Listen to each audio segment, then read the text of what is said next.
Sudah 20 hari berlalu sejak aksi demonstrasi berujung ricuh di Fakultas Ekonomi dan Bisnis, FEB, Universitas Pattimura.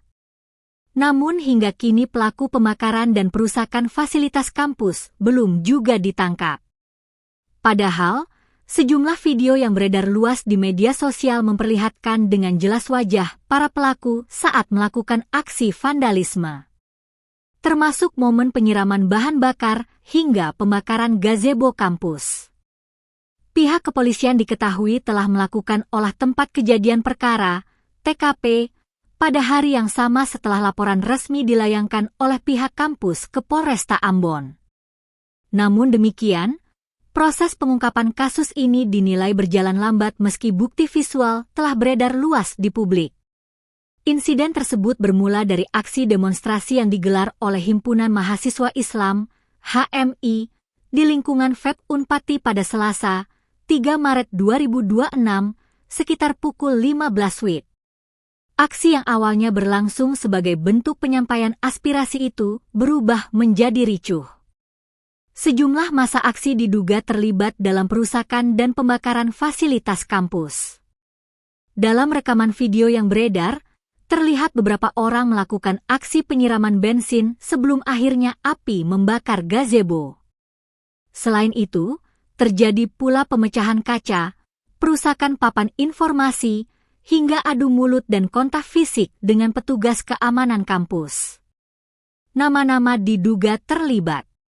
Berdasarkan identifikasi dari rekaman visual yang beredar, sejumlah nama disebut berada di lokasi saat kejadian berlangsung.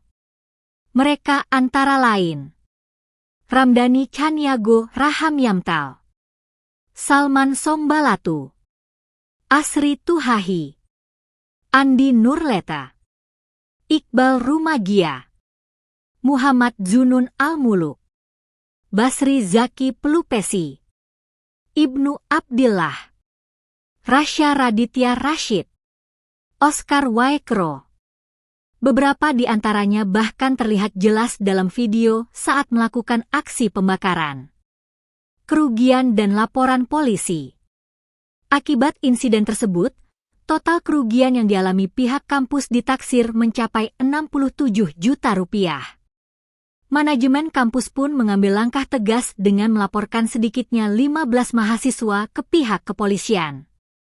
Laporan resmi dibuat oleh Wakil Rektor 3 Unpati, Nur Aida Kubangun, di Sentra Pelayanan Kepolisian Terpadu, SPKT, Polresta Ambon pada Rabu, 4 Maret 2026.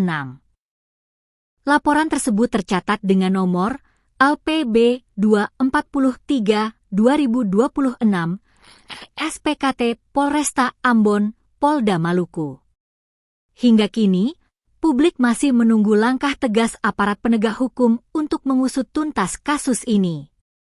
Lambannya penanganan meski bukti visual telah tersebar luas memicu pertanyaan soal keseriusan penegakan hukum dalam kasus perusakan fasilitas pendidikan. Kasus ini juga menjadi sorotan karena melibatkan lingkungan akademik yang seharusnya menjadi ruang aman untuk dialog, bukan justru berujung pada aksi anarkis. Download Tribun X sekarang. Menghadirkan lokal menjadi Indonesia.